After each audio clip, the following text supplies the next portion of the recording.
Long before anyone could point to a line on a map, the limits of power were written into rivers, forests, mountain ranges, and deserts. A kingdom ended not because a surveyor had marked its edge, but because an army could no longer march beyond a dense swamp, a towering ridge, or an unforgiving sea. To cross a border often meant entering a different world of gods, rulers, languages, and laws, yet nobody could say exactly where one realm stopped and another began. Villages might pay tribute to one king one year and another the next. Entire frontiers shifted with every successful campaign, every failed harvest, and every migration. The world was divided, but rarely by lines. It was divided by influence. Then humanity attempted something extraordinary. Instead of allowing nature or conquest to define political space, people began drawing invisible boundaries and insisting that everyone respect them. Today, satellites can determine a country's edge within centimeters, and crossing an unseen line can trigger customs inspections, diplomatic protests, or even war. How did humanity transform uncertain frontiers into precise borders that now shape nearly every aspect of modern civilization? The earliest human communities had little need for permanent borders because survival depended more on movement than ownership. Hunter-gatherer groups followed migrating animals, seasonal rivers, and changing climates. Territory certainly mattered, and archaeological evidence suggests neighboring groups often defended valuable hunting grounds.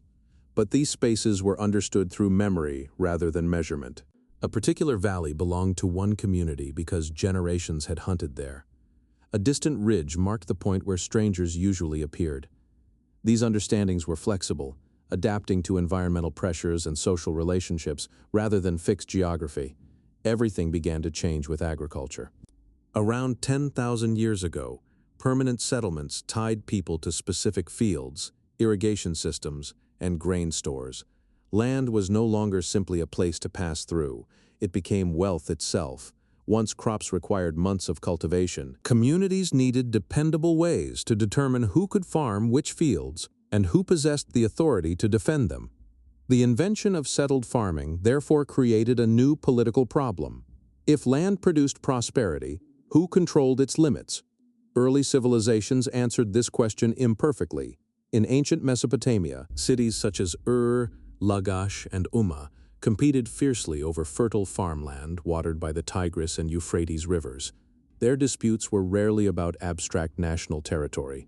They focused instead on productive fields, canals, and access to water. One of history's earliest recorded territorial conflicts occurred between Lagash and Umma during the 3rd millennium BCE. Rather than relying solely on military conquest, rulers erected boundary stones bearing inscriptions that described agreements and warned future generations against violating them. These monuments represented something remarkable. Political authority was beginning to outlive the rulers who negotiated it. Yet, these early boundaries remained fragile. Floods altered river channels. Empires expanded and contracted. New dynasties rejected old agreements.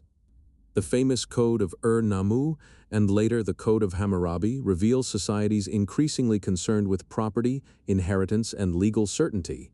While these legal collections primarily regulated relationships within kingdoms, they reflected a broader transformation. Stable government depended upon clearly understood spaces where laws could be enforced. A king's authority was meaningful only if people knew where that authority applied. Egypt offered a different solution. Protected by deserts, the Mediterranean Sea, and the cataracts of the Nile, ancient Egypt enjoyed unusually recognizable natural frontiers. Geography itself became an ally of government. Pharaohs viewed surrounding deserts not merely as obstacles, but as protective barriers separating order from chaos. Military expeditions pushed beyond these natural defenses when necessary, but the core identity of Egypt remained inseparable from the landscape that enclosed it. Here, borders emerged less from surveying than from environmental reality. Elsewhere, geography proved less cooperative. Across the Eurasian steppe, nomadic societies crossed immense grasslands with extraordinary mobility. Their political influence expanded or contracted, according to alliances, seasonal movements, and military strength. Agricultural empires, such as China, struggled to define stable frontiers against peoples who possessed no permanent cities to conquer. The result was not a fixed line, but an ever-changing zone of interaction. China's response eventually became one of history's most famous architectural statements. During different dynasties, defensive walls were constructed and expanded across northern frontiers. The structure known today as the Great Wall was never a perfectly continuous barrier capable of stopping every invasion. Instead, it functioned as surveillance, communication, and symbolic separation. It distinguished the lands governed by imperial administration from territories beyond direct control. The wall represented an important conceptual shift. Borders could now be reinforced not only through armies but through infrastructure deliberately designed to define political space. Meanwhile, the Roman Republic and later the Roman Empire developed perhaps the ancient world's most sophisticated understanding of frontiers. Rome rarely imagined its borders as razor-thin lines. Instead, it established frontier regions known as limes. These consisted of roads, forts, watchtowers, rivers, and military camps stretching across thousands of kilometers. Along the Rhine and Danube, natural waterways combined with engineered defenses to regulate movement rather than eliminate it entirely. Merchants crossed legally, diplomats negotiated passage, soldiers monitored activity. The Roman frontier was simultaneously a military system, an economic checkpoint, and a declaration of imperial authority. This arrangement reflected Rome's practical understanding of governance.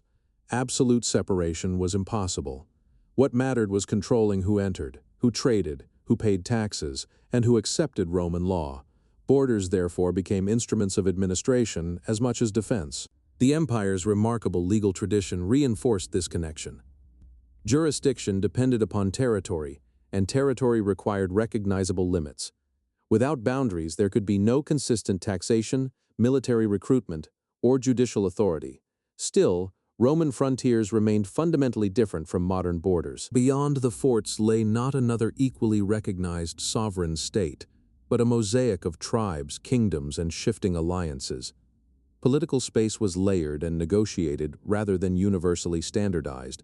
When imperial power weakened during late antiquity, these frontier systems collapsed with astonishing speed. Forts were abandoned. Trade routes changed, and migrating peoples crossed former imperial boundaries in search of opportunity. Once again, influence mattered more than precise location. The centuries following Rome's decline produced a Europe where overlapping loyalties complicated every attempt to define territory. Kings ruled alongside powerful nobles. Bishops exercised authority independent of secular rulers. Cities negotiated privileges that differed from surrounding countryside. A farmer might owe taxes to one lord, military service to another, and religious obedience to an entirely different institution. Political authority resembled a web rather than a map.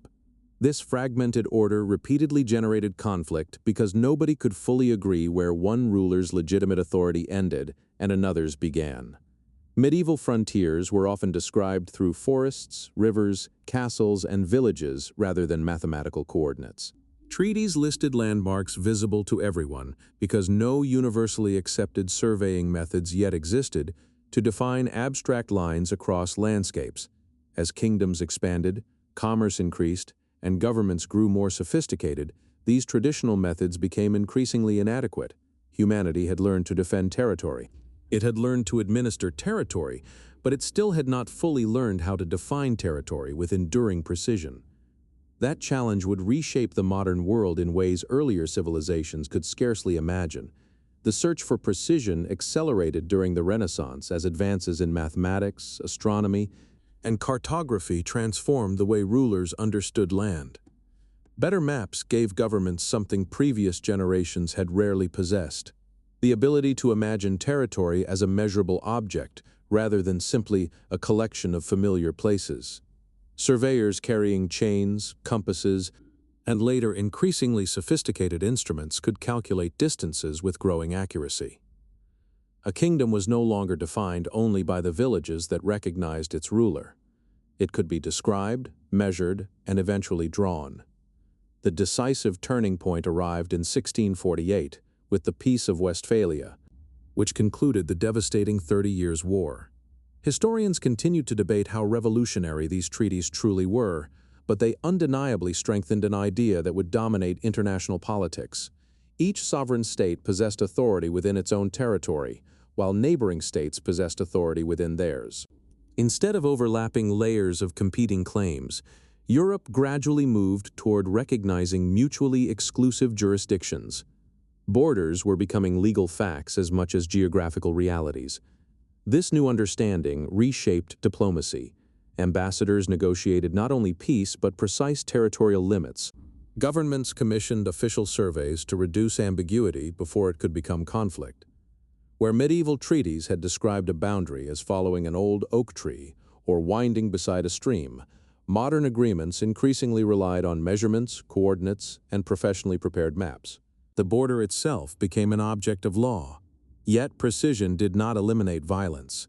In many parts of the world, borders were drawn by imperial powers with little regard for the communities already living there. During the great age of European colonial expansion, diplomats sitting thousands of kilometers away divided continents using rulers across maps. The Berlin Conference of 1884 and 1885 became one of the clearest examples. European powers negotiated competing claims across Africa with minimal participation from African societies themselves. Straight lines crossed deserts, forests, rivers, and ethnic homelands alike. These boundaries simplified administration for distant empires, but they also created political realities whose consequences continue into the present. The irony was profound. The more scientific border making became, the more it could ignore the complex human geography beneath it. Languages, trade networks, family ties, and cultural traditions rarely followed perfectly straight lines. A surveyed boundary might satisfy diplomats while dividing communities that had shared history for centuries. Technology had solved the problem of measuring territory, but it had not solved the problem of governing people. The 20th century demonstrated both the necessity and the fragility of international borders. 2 world wars revealed the catastrophic consequences of aggressive territorial expansion. In response, international institutions increasingly emphasized the importance of respecting recognized frontiers.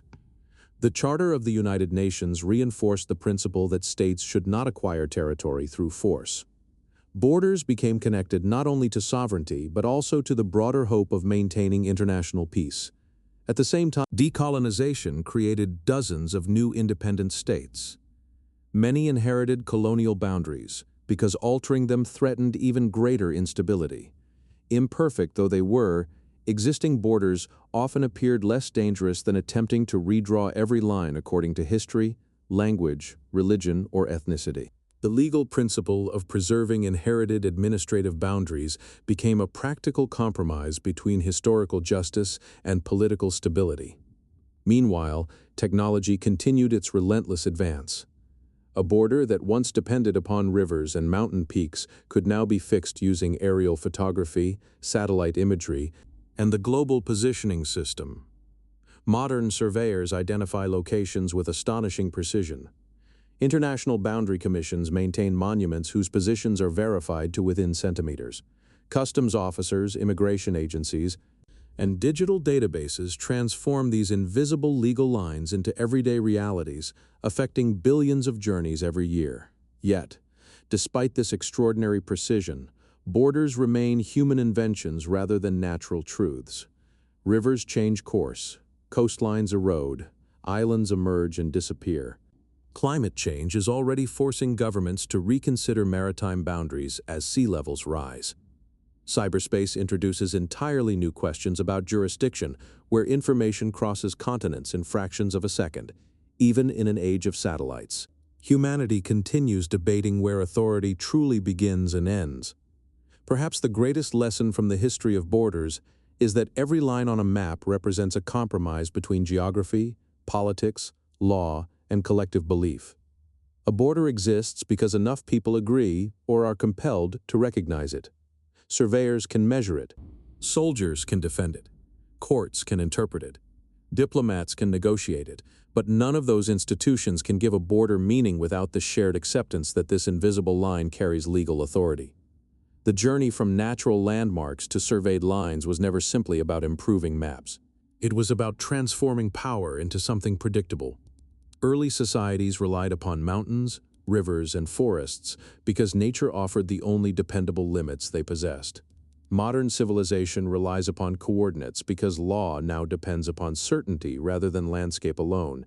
Every passport stamped, every customs checkpoint crossed, every election held within a defined territory reflects thousands of years of experimentation with one deceptively simple question: where does one community end and another begin? That question has never received a final answer. Borders continue to shift through negotiation, conflict, environmental change, and political transformation. They are among humanity's most influential inventions precisely because they appear so ordinary. We glance at them on classroom maps without considering the countless wars, treaties, surveys, and legal ideas that made those lines possible.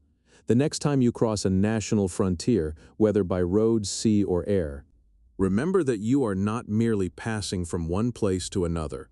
You are stepping across one of civilization's greatest legal inventions, an invisible line sustained not by ink on paper, but by centuries of shared belief in the architecture of order.